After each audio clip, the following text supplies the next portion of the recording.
What's up, fam? Welcome back to my channel. My name is ANDYTO, T-O, and today you're going to be learning about my top five Final Cut Pro 10 video editing tips, or just video editing in general. This is a video I've been wanting to create for a long time, yada yada yada, and let's get right into it.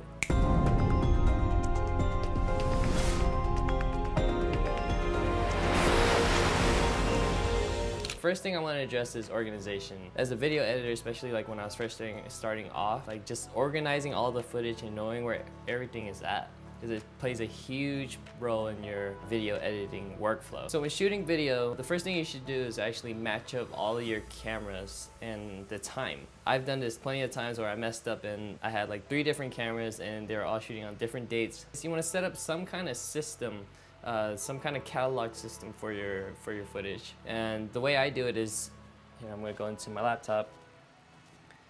Year, month, date. So year, month, date, underscore, and then like wherever we're at. Sort of like my most recent trip to Nanjing, I have 2018, March 13th, and then visit Nanjing. And some of the cameras are on here is the A7R III, Canon, the drone, and photos.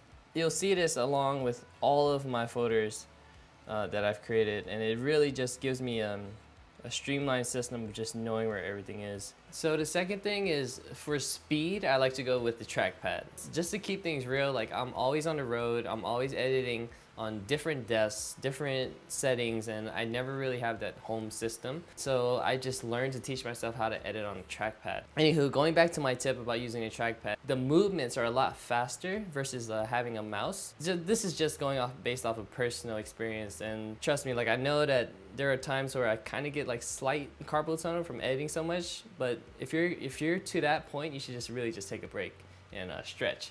Drink water. That should be a tip, but like drink a lot of water. Maybe we call these like side tips. Getting away from either home or being somewhere where you're sort of not distracted, because I get distracted so easily. Like, you know that dog from Up? Like that's me. My master made me this collar. He is a good and smart master, and he made me this collar so that I may talk. Squirrel! My master is good at When I see a tennis ball, like I easily just like lose my attention. So you want to have yourself like a good set of headphones, plugging Sony, the MDR like 1000X. But I want to go into now hotkeys. Hotkeys are really important, especially when trying to teach yourself editing to a faster caliber, or like to the next level. When I first started using Final Cut, I pretty much clicked on everything and was exploring the interface and just getting used to the interface. So another side tip is to just use the application, whether it be Premiere or Final Cut. Just go into it and just start using it so you understand the platform a little better. So I'm gonna go into my laptop now, and I'm going to go over a couple of shortcuts that are my favorite, that I use almost for every edit that I do. And they have a little bit to do with speed ramping, which is going 2 times, 4 times, 8 times the speed, and for doing super slow motion. So I'm gonna go into my laptop and open up. Sort of editing software that I use is Final Cut Pro, and I've already pre-edited something for you guys that I'm working on right now. So I'm just gonna use this as an example of how to speed it up and how to slow it down. So what I'm going to provide in this video is my exported keyboard. I'm gonna export this. I'll actually do it now. ANDYTO keyboard. And all you need to do to import this keyboard is just go to Command Import and then just download a file that I'm going to provide a link for. Just to give you guys a visual example, when you get the default version of Final Cut, you actually don't get these options, and I figured this out for myself. The first option that you're going to see on this keyboard is Option Control and X, and then Option Control and Z, and then Option Control and R.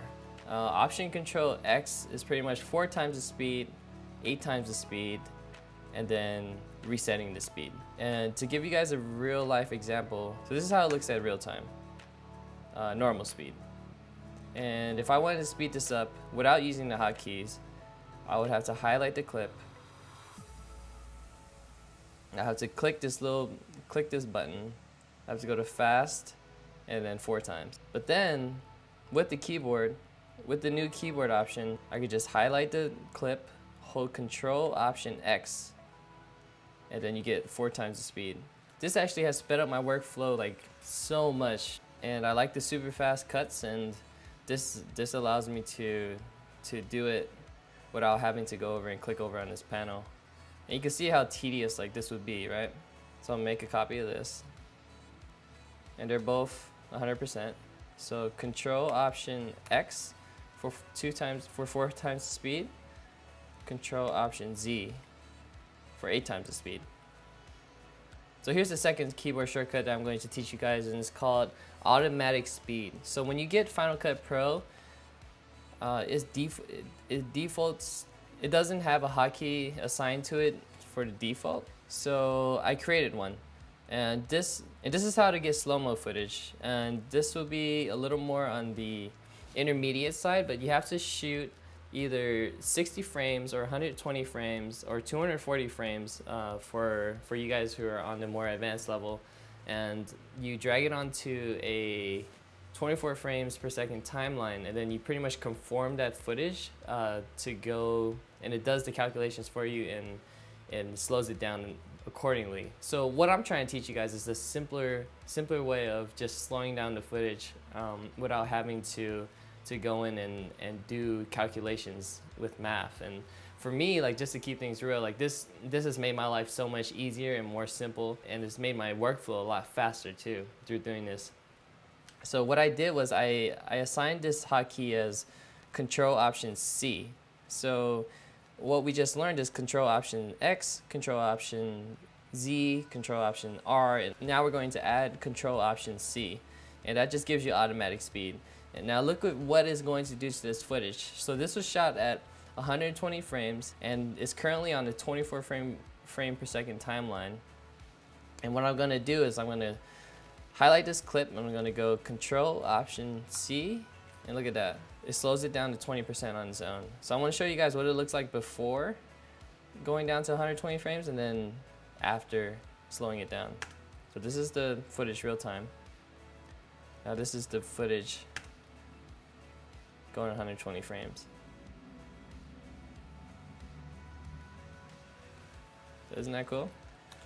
You can learn something new from every different video, so I hope that these tips actually help you guys in your journey on Final Cut or Premiere, or, well, I guess it's a little more on the Final Cut side, but I hope that this video helps you on your journey into creating more videos and just feeling inspired to create more videos. But before that, let me get into the fourth tip. So the fourth tip is just knowing that this button exists. Stabilization. Stabilization has saved my life so many times, and it's a really powerful tool. Sometimes it takes a while to render, and you get all these different options, and I didn't even know about this until I started playing around with it. But just know that this bar exists, and that it can help you especially when you shoot really shaky footage. So this is my last tip. It has a little bit to do with the range select tool. And the range select tool allows you to pretty much select footage and to lower the volume. But not just lower the volume, it actually gives you keyframes and fades it out for you. And it's a really cool tool, especially when you're laying over B-roll footage, or if you want to like dip the audio a little bit because you have an interview playing in the background.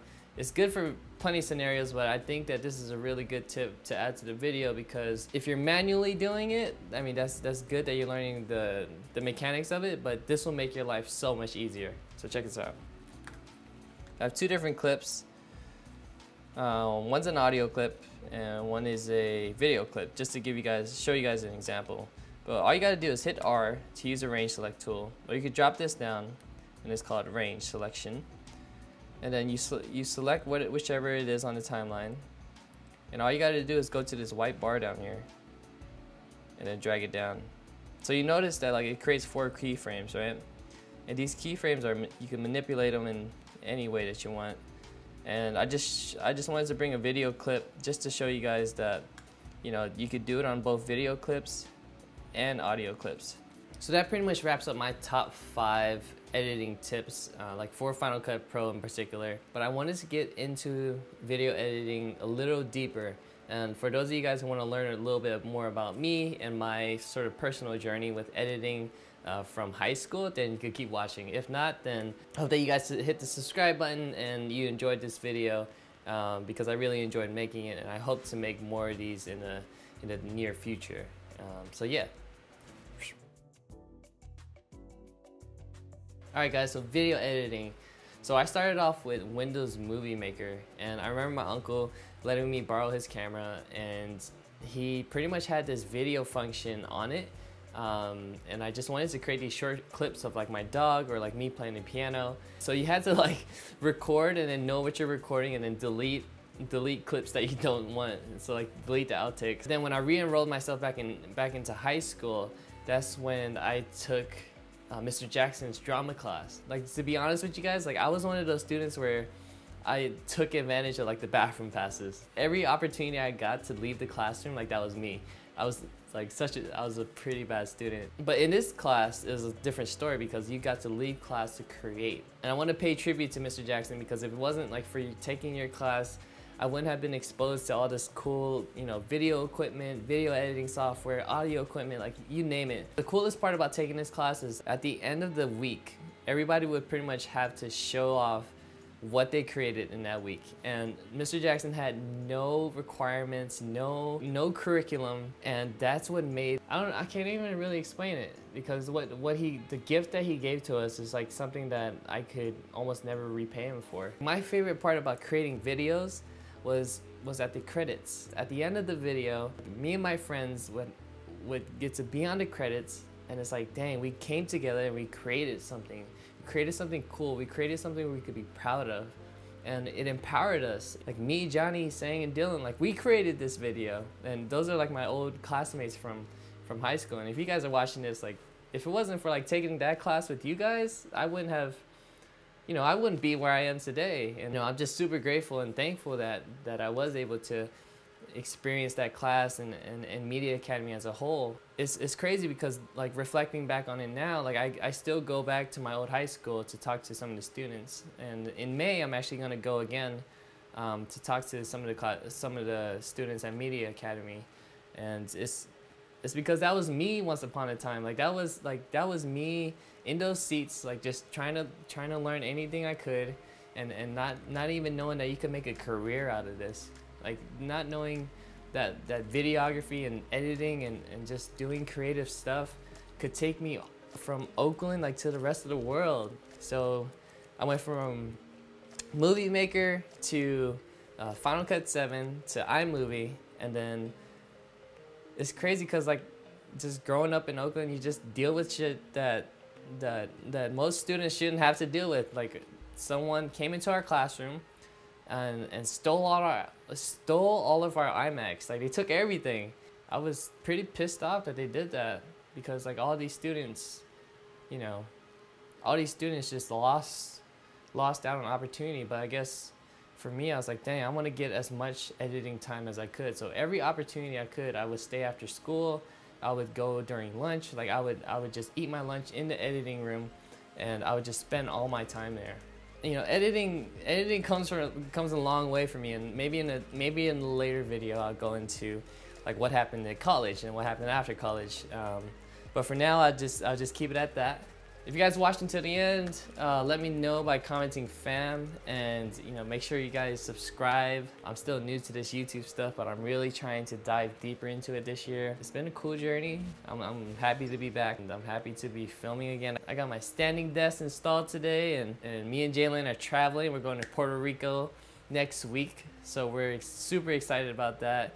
JLINHH's been on this editing grind. She's been pushing out like 5+ videos in a week, putting me in the dust, but I'm slowly gaining momentum, and I'm gonna make a comeback. So yeah, thanks again for watching this video and watching until the end, and I appreciate you guys. But yeah. What are we gonna do today? Kick some ass. Make my balls look We're gonna kick some ass. Kick some ass, man. Yeah. What are we gonna do today, man? We're gonna kick some ass. Hell yeah. Great, right? We're gonna kick some ass. Some of that. You did it, right? Some of that. Put it in there. Some of that. Some of that. Some of that. Some of that.